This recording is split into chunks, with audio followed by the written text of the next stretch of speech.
প্রতিদিন এত সুন্দর লাইভ ভিডিও তোমরা কোনো ইউটিউব চ্যানেলে পাবে না। আমি চেষ্টা করছি তোমাদেরকে প্রতিদিন সিকিমের NH10 আপডেট ভিডিও দেবার, কিন্তু বন্ধুরা তোমরা যারা প্রতিদিন আমার চ্যানেলে ভিডিও দেখছো তারা চ্যানেলটাকে কেউ সাবস্ক্রাইব করছো না বা কোনো কমেন্ট করছো না বা লাইক শেয়ার কিছুই করছো না।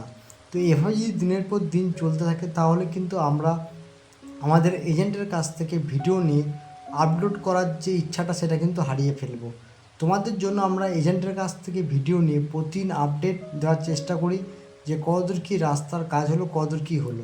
তোমরা দেখেই পাচ্ছ যেখানটা NH10 ভেঙে গেছিলো সীতাঝড়ের কাছে, সেখানটায় কিন্তু অলরেডি কিন্তু পাহাড়টাকে কেটে কিন্তু রাস্তা তৈরির কাজ শুরু হয়ে গেছে এবং সেই কাজ কিন্তু খুব জোর কদমে চলছে। তো বন্ধুরা তোমরা যারা এই ভিডিওগুলো দেখছো প্লিজ তোমাদের কাছে আজকে আমার রিকোয়েস্ট, ভিডিওটা যেন 100 লাইক হয় আর 50টা কমেন্ট। আশা করি তোমরা দেখে বুঝতে পারছো যে পাহাড়টায় কেটে কতটা রাস্তাটাকে তোলা হচ্ছে এবং এই ওপর দিকেই কিন্তু রাস্তাটাকে করা হবে। পাহাড়টাকে কেটে একটু হাইট করে এই জায়গাটা রাস্তাটাকে তৈরি করা হবে যাতে কোনোরকমভাবে রাস্তাটা এই জায়গাটাতে আর না বসে।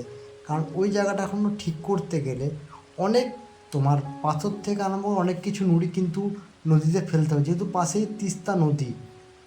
তো তাই আপাততভাবে পাহাড়টাকে কেটে পাহাড়ের গা ঘেঁষে কিন্তু নতুন করে রাস্তাটাকে তৈরি করার একটা প্ল্যান চলছে এবং পাহাড়টাকে কিন্তু অলরেডি কাটা হচ্ছে। দেখে বুঝেছো পাহাড়টা কতটা কাটা হয়েছে। এমনিতেই এই জায়গাটা অনেকটাই রাস্তাটা প্রায় 80% রাস্তাটা কিন্তু খেয়ে নিয়েছিল, সেখানে কিন্তু রাস্তা নতুন করে পুরোটা তৈরি করতে কিছুদিন সময় লাগবে, তবে সেটা 5 থেকে 7 দিনের মধ্যে কিন্তু মনে হচ্ছে কাজ কমপ্লিট হয়ে যাবে, যেভাবে জোর কদমে কিন্তু কাজে লেগেছে। এবং তোমরা সামনেই জানো যে সামনেই কিন্তু দুর্গাপুজোর আগে কিন্তু NH10 কিন্তু আবার খুলে যাবে। দেখতে পাচ্ছ কত গাড়ি এসেছিলো যেগুলোকে কিন্তু আবার রিটার্ন ব্যাকে পাঠানো হচ্ছে, সেই গাড়িগুলো কিন্তু ব্যাক করেনি, তারা দাঁড়িয়ে আছে এবং তারা বিভিন্ন রকম ম্যাটেরিয়ালস যেগুলো এখানে কাজে আছে তারা কিন্তু সেই সব ম্যাটেরিয়ালসগুলো নিয়ে এসেছে এখানে এবং তারা বিভিন্ন রকম যন্ত্র থেকে আরম্ভ করে সব কিছু কিন্তু এখানে কাজে লাগছে। এবং এই জায়গাটা দেখে বুঝতে পারছো এই জায়গাটা কিন্তু সব থেকে বেশি ধস নেমেছে এবং এই জায়গাটা পুরো বসে গেছে। তো পাহাড়টাকে কেটে আপাতত রাস্তাটাকে তৈরি করা হচ্ছে নতুনভাবে এবং খুব তাড়াতাড়ি সেই রাস্তাটা হয়ে যাবে। বিকল্প রাস্তা হিসেবে তোমরা এখন কিন্তু যারা গ্যাংটক আসতে যাচ্ছ তারা লাভা হয়ে, কালিম্পং হয়ে, দার্জিলিং হয়ে কিন্তু যেতে পারো। সেটার ভিডিও একটা দিয়েছি আমি অলরেডি। তোমার কি বলবো তোমাদেরকে 350 টাকা ভাড়া পড়ছে গ্যাংটক টু শিলিগুড়ি।